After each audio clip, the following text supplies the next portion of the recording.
하나님 사랑, 하이 스토리 메이커스. 우리 목자님들 중에 혹시 어제 정전을 경험해 보신 분 계신가요? 제기동에 사신 분 중에 어제 오후에 정전이 일어났다 이렇게 경험해 보신 분들이 아마 계신 줄로 알고 있는데요. 저도 센터에 있었는데 갑자기 전기가 나갔습니다. 그때 제가 한창 메시지를 쓰고 있었는데 껐다 켜보니까 제목하고 요절만 남아있고 나머지 내용이 다 사라져 버렸습니다.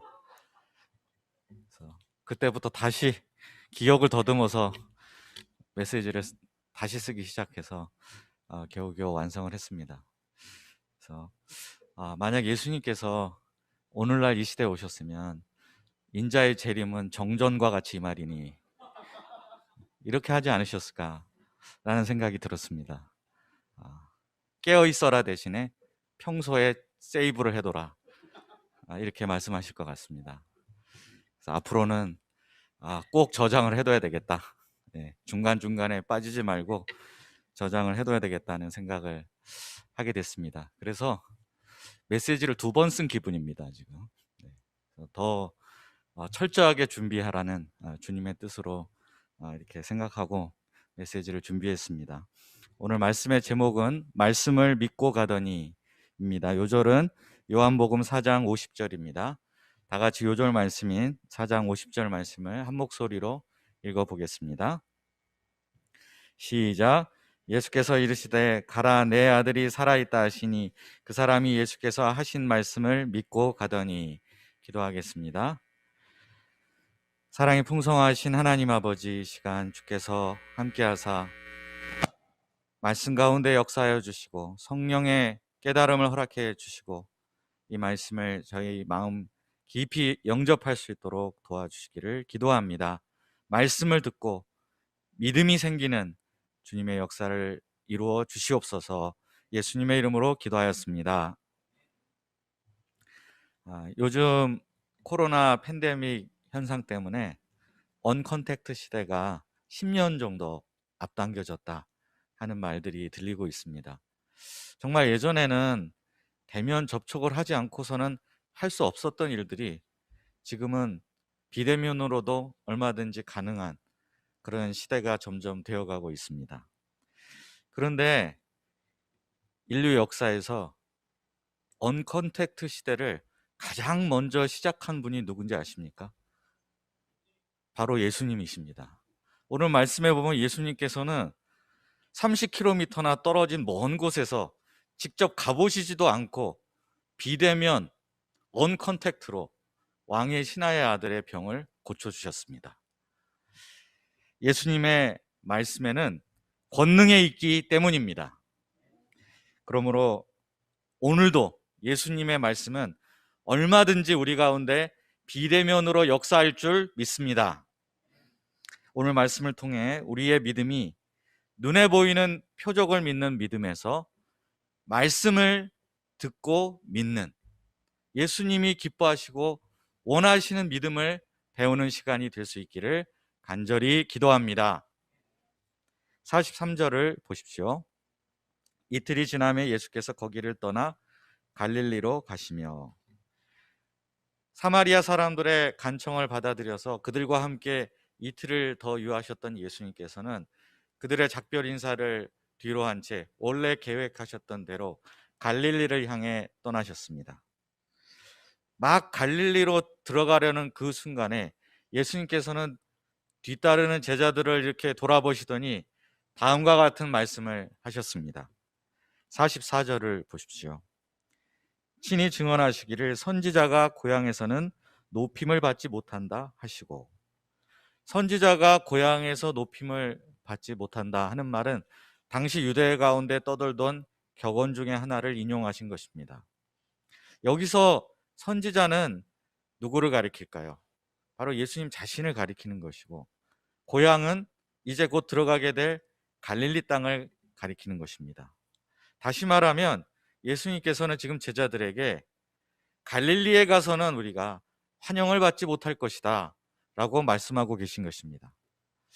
왜 이런 말씀을 제자들에게 하셨을까요? 유대에 예수님 일행이 계실 때 어떤 일이 있었습니까? 세례 요한이 세례를 베푸는 것보다 예수님의 제자들이 세례를 베푸는 것이 더 많았습니다. 많은 추종자들이 몰려들었습니다. 사마리아에서는 어땠습니까? 수가성의 한 여인의 변화를 시작으로 해서 많은 사마리아 사람들이 예수님께 나왔고 또 믿는 역사가 있었습니다. 자, 이런 역사를 지켜본 제자들 지금 무슨 생각을 하고 있을까요? 별로 기대하지 않았었는데 유대 땅에서도, 그리고 우리에게 그토록 적대적이었던 사마리아 땅에서조차 이렇게 열렬한 환영을 받았다면 우리가 이제 고향인 갈릴리 땅에 들어가면 얼마나 큰 환대를 받을까? 혹시 우리 들어가는 그 길 입구에 위에 프레카드가 걸리지 않을까? 혹시 우리를 태우기 위해서 카퍼레이드를 하기 위해서 그 기다란 캐딜락 승용차가 한 대 정도 기다리고 있는 것은 아닐까? 하는 그런 단꿈에 젖어 있었습니다. 그런데 예수님께서는 이런 제자들에게 찬물을 확 끼얹으신 것입니다. 꿈을 깨라! 지금 우리는 배척과 거절이 기다리고 있는 갈릴리 땅으로 들어가고 있는 것이다. 사람들로부터 칭찬과 환영과 인정을 받으면 어떻습니까? 기분이 정말 좋습니다. 하지만 이것이 자칫하면 정신적인 마약과 같은 그런 역할을 하기도 합니다. 그래서 여기에 취하게 되면 사람들에게 잘 보이려고 아첨하게 되고, 싫은 소리는 비록 그것이 꼭 필요한 말이고 진실한 말이라 할지라도 하지 못하게 되는 결과를 낳게 됩니다. 오롯이 하나님의 뜻만을 섬겨야 할 사람들이 이런 사람들의 인정과 칭찬과 환영이라는 정신적인 마약에 취하게 된다면 더 이상 하나님께서는 그런 사람을 쓰실 수 없게 됩니다. 처음에는 참 멀쩡했던 사람이 나중에 보면 이상하게 변질하는 모습을 보는 경우가 종종 있습니다. 예를 들면 구약의 사울왕 같은 사람이 대표적인 케이스입니다. 사울왕은 처음에 굉장히 겸손하고 진실된 사람이었습니다. 그런데 그가 왕이 되고 나더니 변했습니다. 사람들로부터 높임을 받고 떠받침을 받으니까 그때부터 변하기 시작했습니다. 내 왕자는 사람들의 인정과 지지에 달려있다, 이렇게 믿기 시작했기 때문입니다. 사실은 그렇지 않습니다. 그의 왕권은 하나님의 주권 아래 있었는데 그것을 바라보지 못하고 사람들이 얼마나 나를 지지해주고 인정해줄 것인가, 그것이 더 크게 보이기 시작했던 것입니다. 결국에는 하나님께서는 그를 쓰시지 못하고 버리실 수밖에 없었습니다. 그의 말로는 정말 비참했습니다. 예수님은 제자들이 이렇게 사람들의 환대와 인정에 중독되기를 원하지 않으셨습니다. 보내신 이의 뜻을 알고 그 뜻을 온전히 이루는 사람, 이 영의 양식을 자신의 양식으로 삼는 사람들이 되기를 바라셨습니다. 그래서 제자들과 함께 배척과 거절이 기다리고 있는 갈릴리 땅을 향해 들어가셨습니다. 그런데 이어지는 갈릴리 사람들의 반응이 우리를 좀 헷갈리게 합니다. 45절을 보십시오. 45절 말씀을 같이 한번 읽어보도록 하겠습니다. 45절 시작. 갈릴리에 이르심에 갈릴리인들이 그를 영접하니 이는 자기들도 명절에 갔다가 예수께서 명절 중 예루살렘에서 하신 모든 일을 보았음이더라. 막상 예수님 일행이 갈릴리에 들어가시자 알아보는 사람들이 있었습니다. 그들은 예수님 일행을 뜨겁게 영접했습니다. 그 중에 어떤 사람들은 볼펜과 종이를 갖고 나와서 사인 좀 해주세요 하는 사람들도 있었습니다. 이게 어떻게 된 일입니까? 예수님의 예상이 완전히 빗나가게 된 것일까요? 그렇지 않습니다. 이때 갈릴리 사람들이 예수님을 영접한 것은 명절 중에 예수님께서 예루살렘에서 행한 모든 일들을 보았기 때문입니다. 여기서 모든 일이란 예수님께서 예루살렘에 계시는 동안 행하셨던 여러 가지 기적들, 병자를 고치시고 귀신을 내어 쫓으셨던 그런 기적들을 가리키는 것입니다. 이런 예수님이라면 자신들의 어떤 현실 문제를 예수님이 능히 해결해 주시지 않을까 하는 기대를 갖게 되었습니다. 사람들은 진짜 예수님이 어떤 분이신지에는 별로 관심이 없고 자신들이 바라는 예수님, 자신들이 이해하고 자신들이 좋아하는 그런 예수님의 모습을 멋대로 상상하고 그런 예수님을 앞에 놓고 환영하는 반응을 보인 것이었습니다. 하나님이 보내신 예수님이 아니라 자신들이 바라는 예수님을 믿은 것입니다. 만약 그런데 예수님께서 그런 사람들의 기대를 충족시켜 주시지 못한다, 이렇게 생각하게 된다면 그때 그들은 어떤 반응을 보이게 될까요? 그들은 하루아침에 돌변할 것입니다. 어제까지 환호를 보내던 사람들이 오늘은 십자가에 못 박게 하소서, 십자가에 못 박게 하소서 라고 외치는 자들이 될 것입니다. 영접이라고 해서 다 같은 영접이 아닙니다. 영접한 것 자체보다도 그 영접이 어떤 영접이냐 하는 것이 중요합니다. 믿음이라고 해서 다 같은 믿음은 아닙니다. 그 믿음이 어떤 믿음이냐가 중요합니다. 근데 제가 이렇게 말하고 나니까 표적과 기사가 다 쓸데없는 거다, 이렇게 말하는 것처럼 들릴지도 모르겠습니다. 하지만 결코 그런 뜻은 아닙니다. 만약에 이런 것들이 아무 의미가 없다면 예수님께서 왜 예루살렘에서 많은 표적과 기사를 행하셨겠습니까?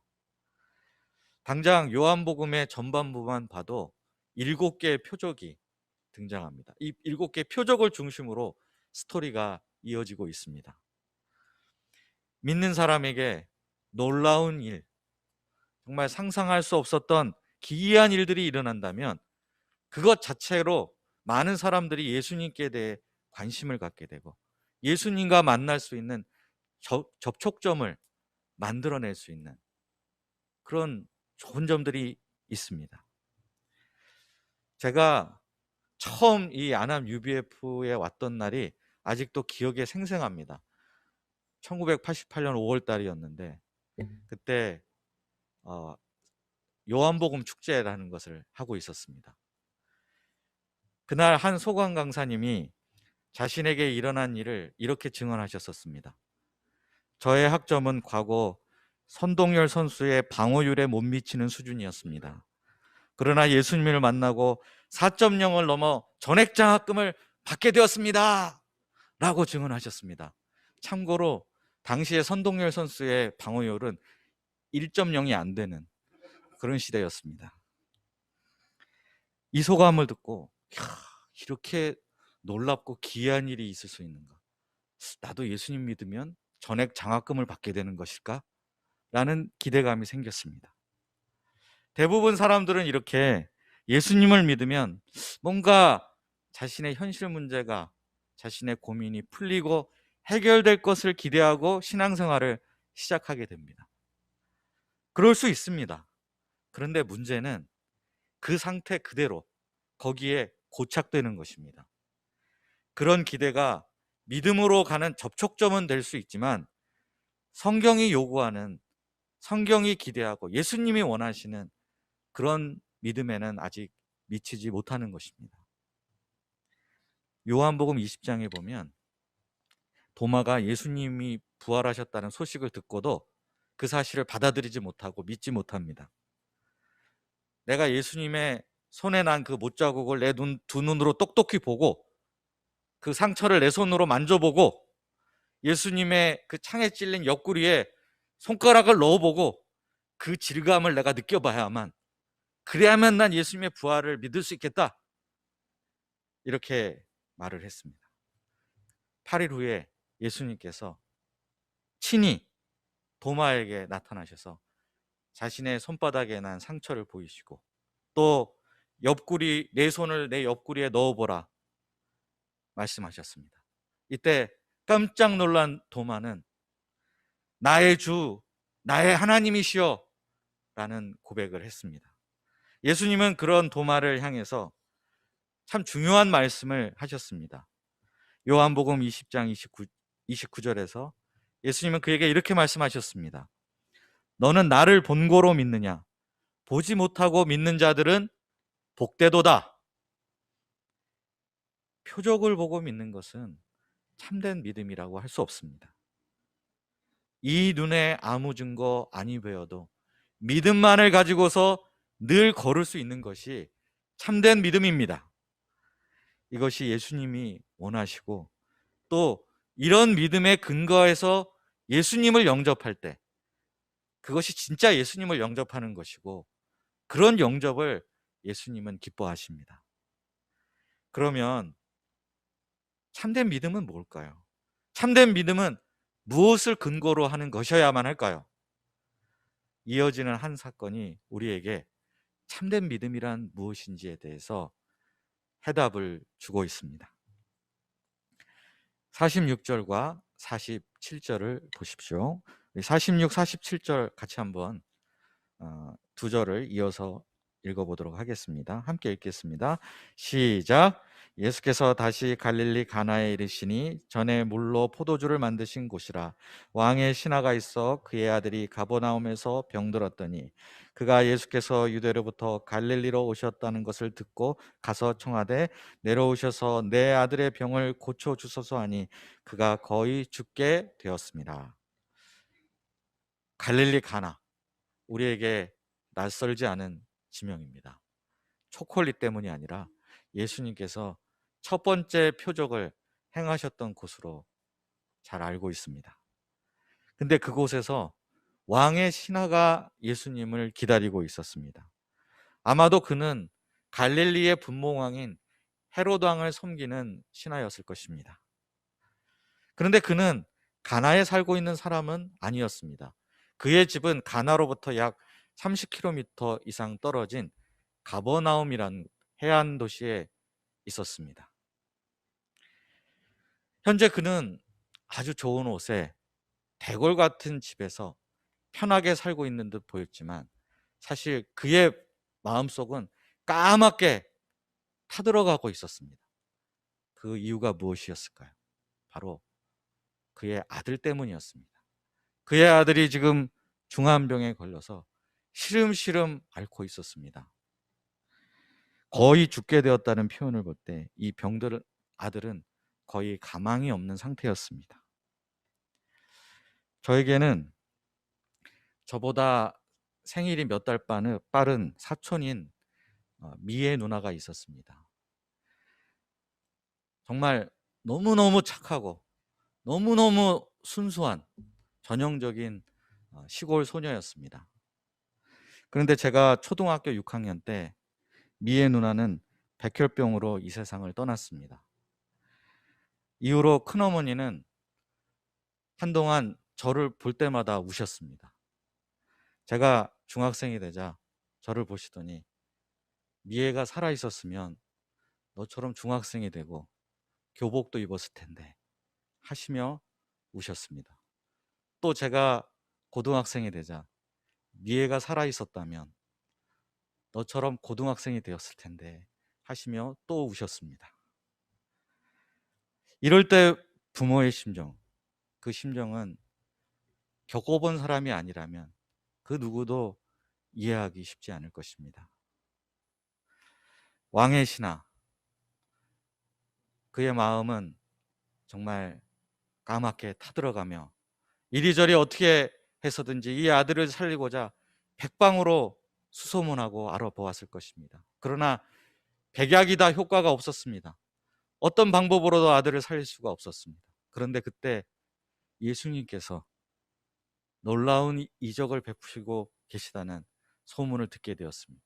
그리고 그분께서 지금 갈릴리 가나로 향하고 계시다는 소식을 알게 되었습니다. 그 순간 그는 불이 나게 집을 나가서 가나를 향해 달리기 시작했습니다.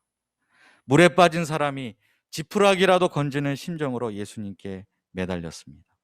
내려오셔서 내 아들의 병을 고쳐주소서. 이런 태도를 우리는 믿음이라고 말할 수 있을까요? 이런 태도는 앞서 예루살렘에서 예수님이 하신 모든 일을 본 갈릴리 사람들의 영접했던 그 태도와 다른 것이라고 말할 수 있을까요? 예수님의 대답을 들어보겠습니다. 48절을 보십시오. 48절도 함께 읽어보겠습니다. 시작. 예수께서 이르시되 너희는 표적과 기사를 보지 못하면 도무지 믿지 아니하리라. 예수님은 아주 냉정하게 대답을 하십니다.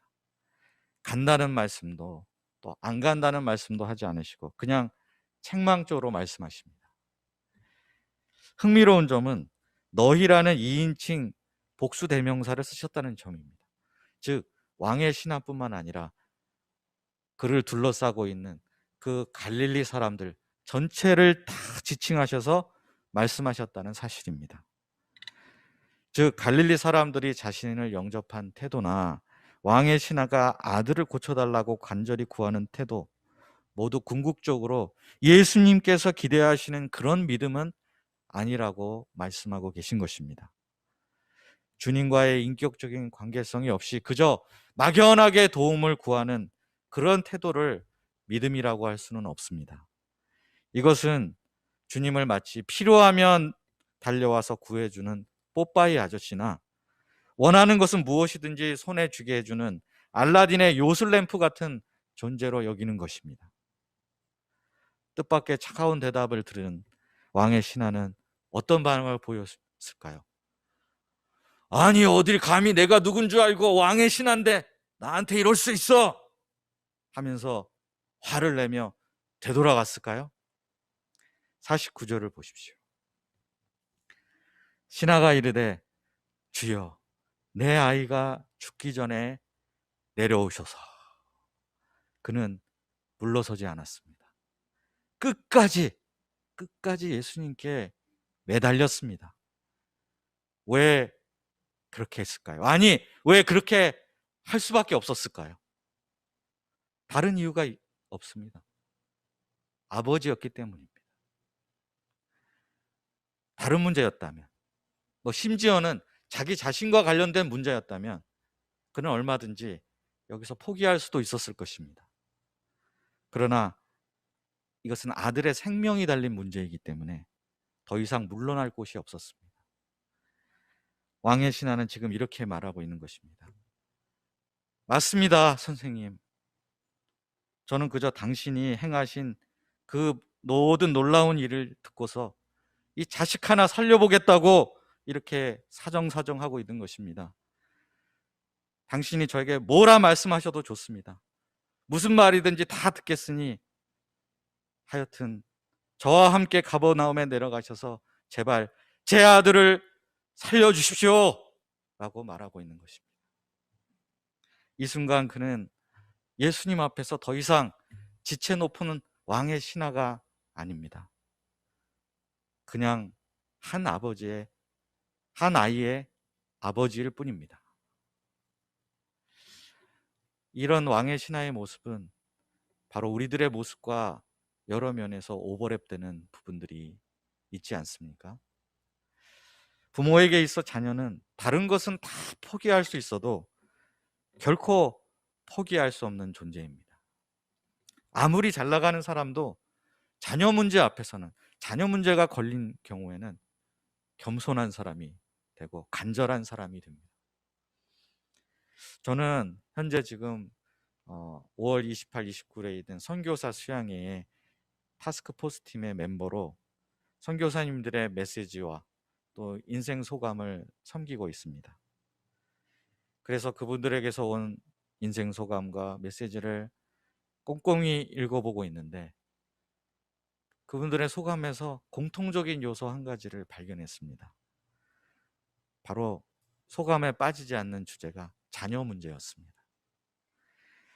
아들 때문에 너무나 속을 끓였던 그 이야기, 딸 문제로 인해서 잠을 자지 못하고 밤을 새워 기도했던 이야기, 수많은 구구절절한 이야기들이 그 인생 소감 가운데 많이 담겨 있습니다.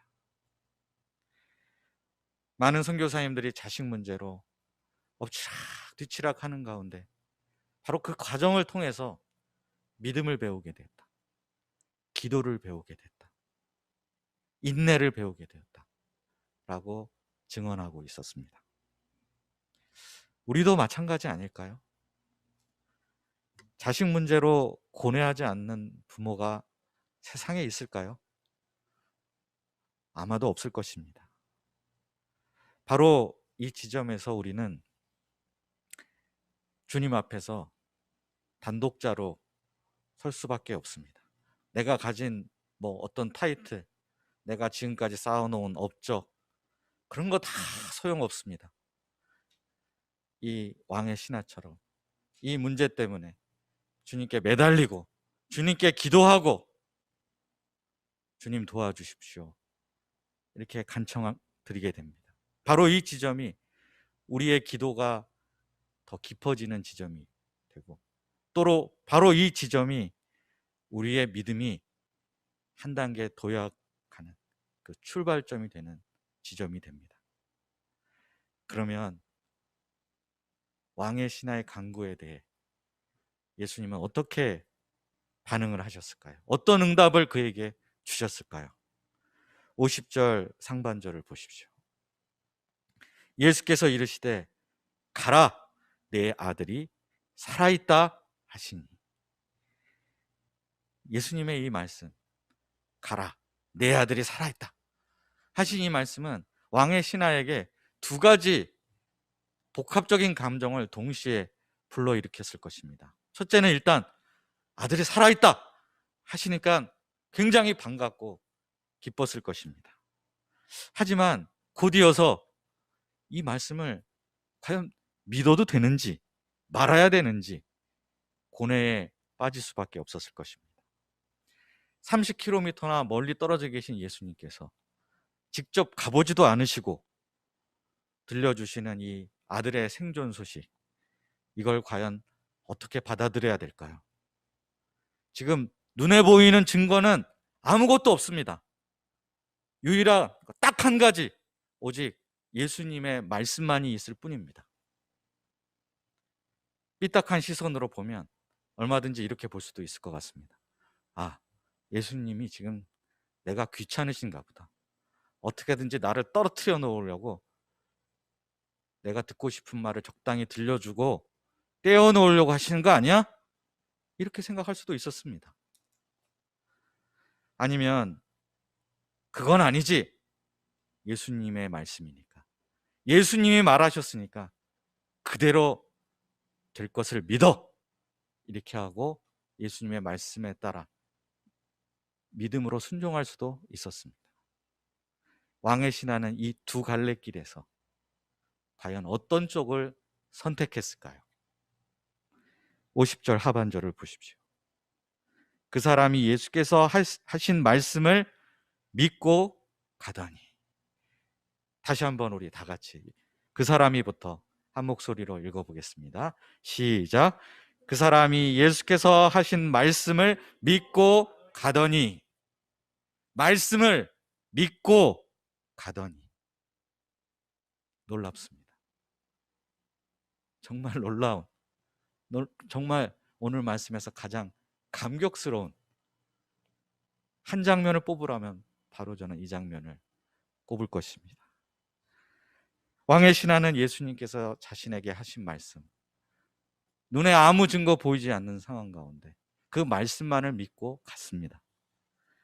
마치 왕의 명령을 듣자마자 곧장 실행에 옮기는 신하처럼 어떤 근거나 이유를 따지지도 않고 묻지도 않고 그냥 갔습니다. 체념하고 간 건 결코 아닙니다. 아들이 살아있다는 예수님의 말씀을 믿고 갑니다. 왕의 신하에게 예수님의 말씀은 그 말씀 그 자체로 사건이고 행동이었습니다. 말씀이 예수님의 입 밖으로 나오면 그것은 예수님이 직접 가신 것이나 다름이 없고, 손을 대신 것이나 다름이 없고, 메스를 들고 수술을 하신 것이나 다름이 없다고 왕의 신하는 믿은 것입니다. 이것이 믿음입니다. 말씀하셨으니 말씀대로 이루실 것을 믿습니다 하는 것이 믿음입니다. 말씀하셨으니 그 말씀에 토달지 않고 순종하는 것이 믿음입니다. 예수님의 책망을 들은 왕의 신하는 한 단계 도약한 믿음을 가진 사람이 되었습니다. 처음에 예수님께 올 때는 그저 표적과 기사를 보고 자기 현실 문제를 해결할 요량으로 찾아왔지만, 그런 낮은 수준의 믿음에 머무를 수밖에 없었던 사람이 이제는 말씀을 믿는, 말씀 그 자체를 믿는 수준 높은, 더 깊은 믿음의 세계로 들어갔습니다. 이 장면에서 우리는 예수님께서 왜 처음에 그렇게 왕의 신하에게 쌀쌀맞게 대하셨는가, 왜 그렇게 냉정하게 말씀을 하셨는가를 비로소 이해할 수 있게 됩니다. 왕의 신하의 믿음을 한 단계 더 업그레이드 해주시기 위해서 그를 시험하신 것이었습니다. 이런 시험을 통과하지 않고서는 우리의 믿음이 자라지 않습니다. 시험 안 보면 공부하나요? 공부 안 하잖아요, 솔직히. 시험이 있으니까 공부를 하는 것처럼 시험을 통과해야 우리의 믿음도 함께 자라게 됩니다. 확률과 가능성을 선택할 것인가, 아니면 예수님의 말씀을 선택할 것인가, 이 두 갈래 선택의 길 사이에서 우리는 시험대에 종종 오르게 됩니다. 예수님은 때로는 우리를 그렇게 선택할 수밖에 없는 상황 속으로 몰아가 넣으실 때가 있습니다. 그것은 우리를 괴롭히거나 힘들게 하려는 것이 아니라 그 일을 계기로 우리의 믿음이 업그레이드 되기를, 우리의 믿음이 성장하기를 바라시기 때문입니다. 지난 금요 기도회 때 올해 순회 교육을 시작한 춘천센터, 춘천 UBF의 황사무엘 목자님의 인생 소감을 나누었습니다. 황사무엘 목자님이 본격적으로 풀타임 목자 생활을 시작하려고 할 때 가족들의 만류가 있었습니다. 특히 목사이신 외삼촌과 전도사인 누님 부부까지 춘천으로 찾아와서 내가 정말 하나님의 종이 되겠다고 한다면 우리가 모든 것을 다 지원해 주겠다. 너의 앞길을 우리가 앞장서서 다 열어줄 테니 우리에게로 와라. 이렇게 설득을 하셨다고 합니다. 어떻습니까? 누가 봐도 그 외삼촌과 누님의 말을 따르는 것이 확률상, 가능성상 더 성공할 확률이 높은 그런 길 아닙니까? 이때 춘천센터의 김바울 목자님이 그 외삼촌과 누님 부부와 면담을 하면서 다른 말씀은 일체 안 하시고 그저 저는 말씀대로 사는 것이, 말씀을 따르는 것이 가장 축복된 삶이라고 믿습니다 라는 그 말씀만 하셨다고 합니다. 그리고 면담이 끝난 후에 그 매형, 그러니까 누나의 남편 되는 분이 조용히 황사무엘 목자님을 부르셨다고 합니다. 그리고 내가 대화를 해보니 네가 다니고 있는 이 교회가 진짜 교회다. 그러니까 넌 여기서 충성을 해라. 나 따라오지 마라. 이렇게 말씀을 하셨다고 합니다. 그렇습니다. 믿음은 확률이 아닙니다. 믿음은 가능성을 선택하는 것이 아니라 모든 결과는 주님께 맡기고 예수님의 말씀 그 자체를 선택하는 것입니다. 왕의 신하가 이렇게 예수님의 말씀을 선택한 결과가 어떻게 되었을까요? 51절과 52절을 보십시오. 제가 읽겠습니다. 내려가는 길에서 그 종들이 오다가 만나서 아이가 살아있다 하거늘 그 낳기 시작한 때를 물은즉 어제 7시에 열기가 떨어졌나이다 하는지라. 왕의 신하는 얼마나 기뻤을까요? 막 길 위에서 남이 보든 보지 않든 상관없이 거기서 막 춤을 추었을 것 같습니다. 펄쩍펄쩍 뛰고 즐거워했을 것입니다.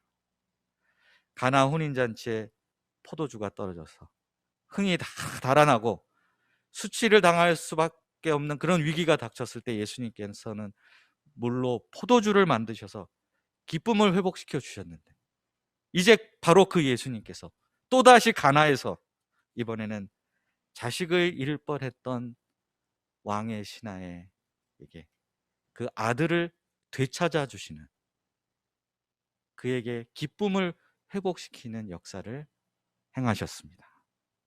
정말 놀라운 은혜입니다. 그런 와중에도 왕의 신하는 종들에게 아들이 의식을 찾을 때가 언제인가를 물었습니다. 참, 이 정신없는 와중에도 이것을 더 왜 물었는가 하는 생각이 듭니다. 제 동역자가 첫 아이를 낳았을 때 산부인과에서 출산하고 탁 나오는 순간 막 제 동역자를 붙들고 정말 고생했어, 축하해 하는데, 동역자가 그때 간호사들이 너무 힘들었어요, 뭐 좀 마실 것 좀 사다 줘요 라는 말을 했습니다. 그래서 이게 뜬금없이 무슨 소린가, 왜 갑자기 여기서 간호사가 나오나, 이런 생각이 들었었는데, 약간 그런 장면처럼 왜 그때를 물었는가 하는 생각이 듭니다. 그 이유가 무엇이겠습니까? 그것은 이 왕의 신하가 아들의 치유가 우연히 자연스럽게 이루어진 것인지, 정말 자신이 믿었던 대로 예수님의 말씀이 역사하여 그 말씀의 권능으로 이루어진 일인가를 너무나 확인하고 싶었기 때문입니다. 그때 종들은 어제 7시라고 했습니다. 어제 7시는 어떤 시각과 일치합니까? 53절을 보십시오. 그의 아버지가 예수께서 내 아들이 살아있다 말씀하신 그때인 줄 알고 자기와 그 온 집안이 다 믿으니라. 가버나움에 도착하기도 전에 이 왕의 신하는 말씀의 성취를 맛보았습니다. 길 위에서 말씀의 영광을 경험했습니다. 그 순간 그의 믿음은 전혀 다른 차원으로 진입하게 된 것입니다. 여기서 요한은 이미 믿었던 왕의 신하에게 또 한 번 믿었다는 표현을 쓰고 있습니다. 그러면 앞에 믿은 건 뭐고 지금 믿었다는 건 또 무슨 말일까요? 앞에 것은 거짓이고 지금이 진짜라는 뜻일까요? 그렇지는 않습니다. 둘 다 믿음입니다. 그러나 그 내용과 깊이는 분명 다른 믿음입니다. 믿음은 바로 이런 것입니다. 믿음은 정적인 것이 아니라 이렇게 역동적으로 움직이는 것입니다. 그 믿음은 더 강해지기도 하고 더 약해지기도 하고 더 깊어지기도 하고 사라지기도 합니다. 그뿐만이 아닙니다. 왕의 신하의 믿음은 가족들에게 영향을 미쳤습니다. 질적으로 업그레이드가 되었을 뿐만 아니라 주변 사람들까지 그 믿음의 영향력이 확대되었습니다. 54절을 보십시오. 54절 같이 한번 읽어보겠습니다. 54절 시작. 이것은 예수께서 유대에서 갈릴리로 오신 후에 행하신 두 번째 표적이니라. 요한복음 2장, 그 2장이 시작된 장소가 어디였습니까? 바로 갈릴리 가나였습니다. 그리고 지금 4장을 마무리하는 이 시점에 또다시 갈릴리 가나에서 마무리되고 있습니다. 첫 번째 표적이 일어났던 곳도 갈릴리 가나요. 두 번째 표적이 일어났던 곳도 갈릴리 가나입니다. 예수님께서 이렇게 한 정서에서 연거푸 두 번씩이나 표적을 보여주신 까닭이 무엇일까요? 그것은 표적 자체를 의지하라고 일으키신 것은 아닐 것입니다. 표적의 목적은 분명합니다. 표적 자체를 보지 말고 그 표적을 통해서 표적을 일으키신 예수님이 어떤 분이신가를 깨닫고 발견하도록 하기 위해서입니다. 그 예수님에게서부터 나오는 그 말씀을 믿도록 하기 위해서입니다. 이것이 요한복음 21장 30절과 31절에 나오는 사도 요한이 요한복음을 기록한 목적에도 잘 나타나 있습니다. 요한복음 21장 30절, 31절에는 이렇게 기록되어 있습니다. 예수께서 제자들 앞에서 이 책에 기록되지 아니한 다른 표적도 많이 행하셨으나 오직 이것을 기록하면 너희로 예수께서 하나님의 아들 그리스도이심을 믿게 하려 하며 또 너희로 믿고 그 이름을 힘입어 생명을 얻게 하려 함이라. 우리 믿음의 현주소는 어디일까요? 표적과 기사를 보고 예수님 일행을 뜨겁게 환영했던 그 갈릴리 사람들의 수준에 머물러 있는 것이 아닐까요? 아니면 아들의 문제에 발을 동동 구르며 예수님께 나왔던 왕의 신하의 그 수준에 머물러 있는 것일까요? 아니면 말씀 그 자체를 믿고 간 그 정도 지점까지 와 있는 것일까요? 아니면 말씀이 역사하여 현실을 뒤바꿔 놓은 것을 자기가 직접 경험하고 그 믿음을 또 주변 사람들에게 전파하고 선포하는, 증언하는 그 단계까지 와 있는 것일까요? 각자에게 묻고 각자가 대답할 수밖에 없는 질문일 것입니다. 아직은 우리 믿음이 너무 미약하고 보잘것없는 믿음일지 모릅니다. 하지만 이 작은 믿음도 주님께서는 귀하게 여기시고 우리를 더 깊은 관계 속으로, 더 깊은 믿음의 세계 속으로 초청하고 계십니다. 말하였으니 믿고 가라, 이렇게 명령하십니다. 우리가 왕의 신하처럼 예수님의 말씀을 믿고 갈 수 있기를 기도합니다.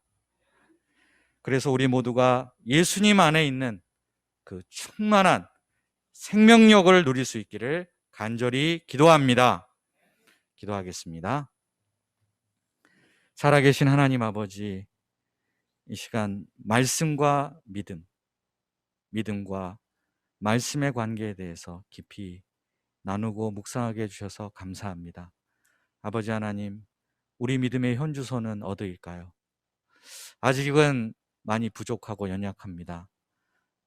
그러나 이런 우리의 믿음도 내치지 아니하시고 받아주시고 우리를 더 깊은 믿음의 세계로 초청하시는 주님의 음성에 감사를 드립니다. 두 눈에 보이는 것이 없을지라도 단순히 예수님이 말씀하셨으니 그것이 곧 현실이요 보증수표라는 것을 깨닫게 도와주시옵소서. 말씀만을 믿고 가는 저희들이 되게 하여 주시기를 간절히 기도합니다. 예수님의 이름으로 기도하였습니다.